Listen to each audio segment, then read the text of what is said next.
The heat technology department is distinguished by the fact that for a very long time we have been concerned with innovative concepts so that together with partners from industry and the public sector we can get buildings to the point where ultimately they no longer need fossil fuels. The department is subdivided into 4 working groups. The Energy Concepts Group draws up strategies and develops concepts for efficient energy use by buildings, housing developments and whole towns.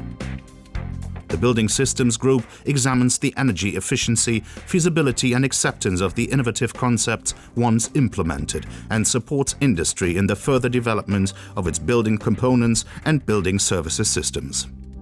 The Lighting Technology Group develops technologies, software and tests for efficient, power-saving lighting solutions. The Planning Instruments Group supports energy planners and those commissioning buildings with tailor-made tools and software solutions.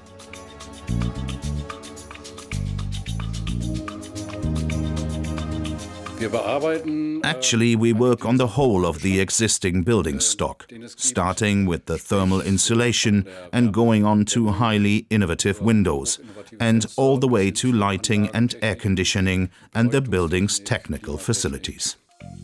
One goal of the Heat Technology Department is for buildings and communities to no longer waste fossil fuels, but rather to produce more energy than they consume.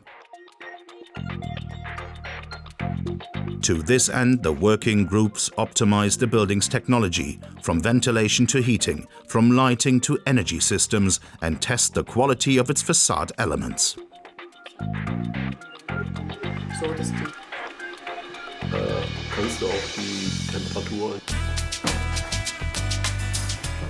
The department also develops measures to minimize the risk of mold in buildings once they've been energy optimized. For this purpose, the engineers measure the temperature and humidity behavior of the buildings at different times of the year, along with the airflows in rooms and halls. The aim: optimum energy use in old and new buildings.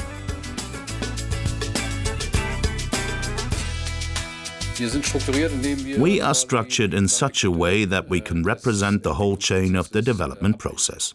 We start with energy concepts. We continue with the implementation and validation of these concepts. We have working groups like the Lighting Technology Group that are concerned with specific technologies. And finally, we try to develop planning activities. And for that, we have the Planning Instruments Group. Most energy performance certificates for buildings in Germany are drawn up using the calculation kernel developed by the Heat Technology Department. Nearly all software producers have incorporated it into their products. The programmers are constantly adapting the software to new standards. In addition, the department offers planners and clients a whole series of further tailor-made planning and computer tools with which they can test and improve the energy efficiency of buildings.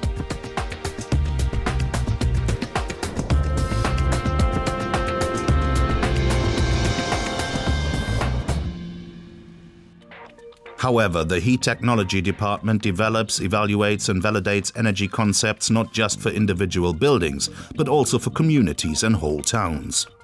The scientists have developed a computer tool known as District Energy Concept Advisor, specially for this purpose. The software is free of charge, can be downloaded from the internet and is already being used by urban planners on a daily basis. It provides a first overview of the potential for energy savings, for example at the Burgholzhof low-energy housing development, one of many projects which the scientists have accompanied from the earliest planning stage during the building phase and far beyond completion. Our business case moves between two extremes. One is that we carry out developments at the cutting edge. We use totally new technologies, for example in energy surplus buildings, which we test before they're ready for the market. And the second is that we advise politicians so that later they can formulate the corresponding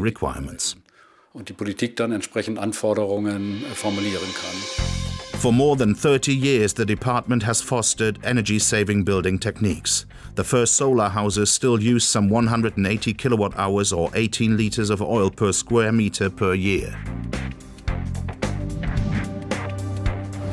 The low-energy houses developed about 10 years later already only used half as much. In the early 1990s, there were already the first 3-liter and passive houses with minimal energy consumption.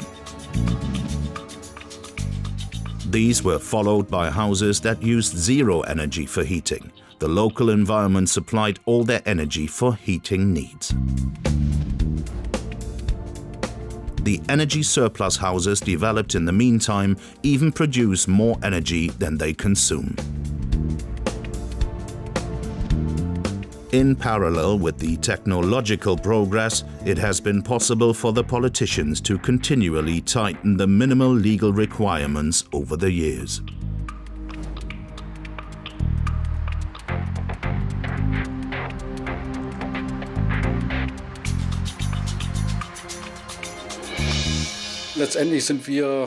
Ultimately, as I always say, we're agency workers. In other words, businesses that don't have their own R&D department come to us for help with the development. The energy surplus houses are a good example. There are many firms wanting to develop an energy surplus building that can be marketed at affordable prices. We accompany them along this road.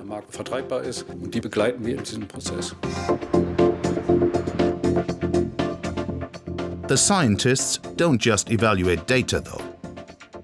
They also simulate scenarios such as the interplay of sunlight and artificial light. Does this alternation of light affect the psyche? A lab experiment has been designed to find out. For the evaluation, assessment and calculation of lighting issues indoors and out, the Heat Technology Department has a number of unique measuring and testing devices. The goniophotometer helps to evaluate the refraction of daylight on facade elements. Software developed specially for this purpose can simulate all the heights and angles of the sun anywhere in the world. Another special field of the Heat Technology Department is the refurbishment of public buildings, especially schools and other educational facilities, to improve their energy efficiency. The first ambitious projects have already led to energy surplus schools.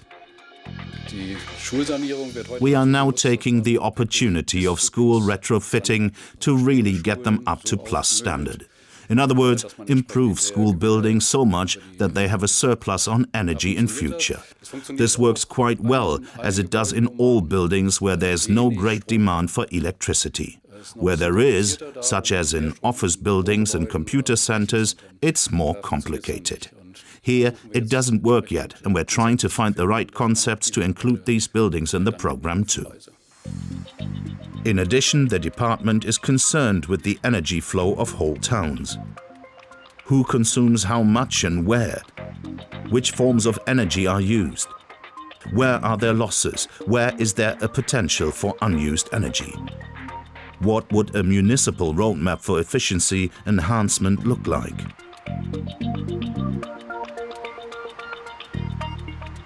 Take the example of Stuttgart in 1990. On the left, the energy providers, on the right, the consumers.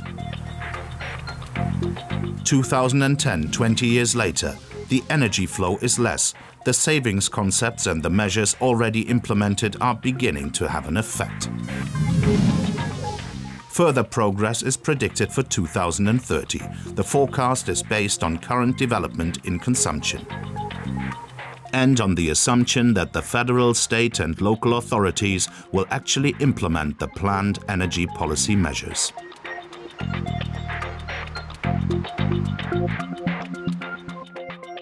Research, development and demonstration. The Heat Technology Department can help public and private decision makers in many ways to master the planned changes in energy policy. Our vision is that in the foreseeable future, without sacrificing any comfort, we'll no longer need fossil fuels for our homes.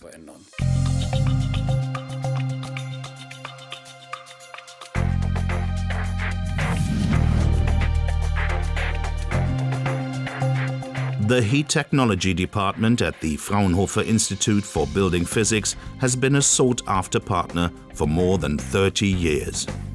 Build with us today for tomorrow.